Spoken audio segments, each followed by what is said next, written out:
was there and filed this report, read in our studios by Elvis Hoa.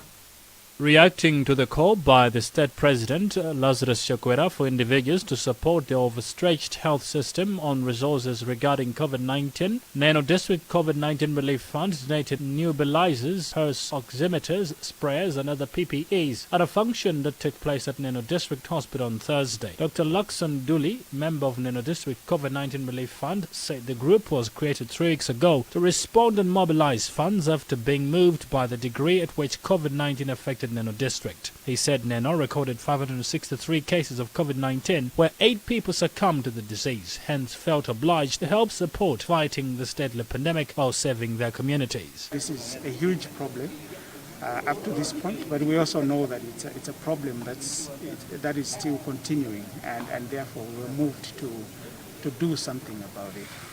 This is a good gesture that we have demonstrated today, but we know that we are not done. The war is not over yet, and therefore we need to do a lot more. We need to continue to mobilize ourselves and mobilize resources so that together we can overcome COVID-19.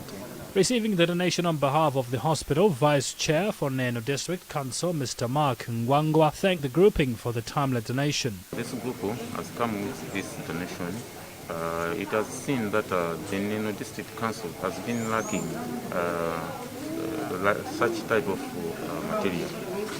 They are fighting COVID-19, but they are lacking some materials. So they have organized themselves to have those type of materials. District Environmental Health Officer for Neno, Margaret Mikwamba, said the gesture by the citizens of Neno must be commended. She said the relationship between the communities and the hospital has always been cordial. It's a sign of appreciation from the community that they have really seen that as health workers we are working, we are doing something to assist the community in terms of those who are affected and those who are sick. Now, this consignment will assist us in terms of doing some preventive measures. Neno District has 15 health facilities and serves a population of over 190,000 people. In international news, for more than a century, International Women's Day has celebrated women's achievements across the globe, overcoming persistent gender inequality. This year's observance comes as the UN reports women, particularly women of color, face especially high rates of unemployment.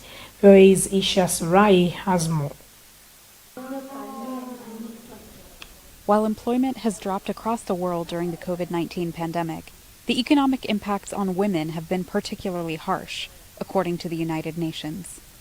Women, who represent 70% of all healthcare workers, have been among those most affected by the pandemic and among those leading the response to it. Gender inequalities have increased dramatically in the past year as women bear the brunt of school closures and working from home. UN data show employment losses for women stand at roughly 5% globally, compared to 3.9% for men. Mothers and children were saying they didn't have anything to eat. That broke my heart. Why? I have lived like that, and as a mother, seeing your children hungry and not being able to give them something, even a candy or a bread, so at least they don't cry from hunger. In the United States, employment losses were particularly high among Black and Latina women, according to the CEO of a platform that promotes the careers of women of color. The industries in which Black and brown women heavily are employed by, so hospitality,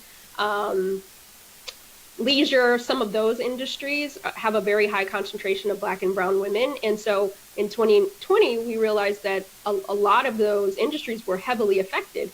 Therefore, it affected the women who were employed there, who are no longer employed. Despite facing economic challenges and shouldering the burden of childcare as schools close, women around the world have found ways to use their skills and inspire others. My son told me, "Mom, let's do something productive. Some YouTube channels they see don't teach anything. Let's teach them how to farm, or teach them something. Let's give them hope." We believe that women are strong and we can make a change. We too have abilities and can work alongside men.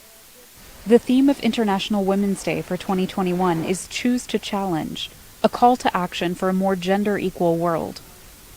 For many women globally, the biggest immediate challenge may be to just stay afloat in a pandemic-ravaged world. Isha Sarai, VOA News. And that's the news for now. But before we go, the headlines once again. Ministry of Education puts on hold construction of 383 low-cost classrooms for rural schools. National Organization of Nurses and Midwives complains of increased attacks against its members in health facilities. And 5 Chinese nationals sentenced last year for trafficking wildlife products and firearms appeal against the conviction.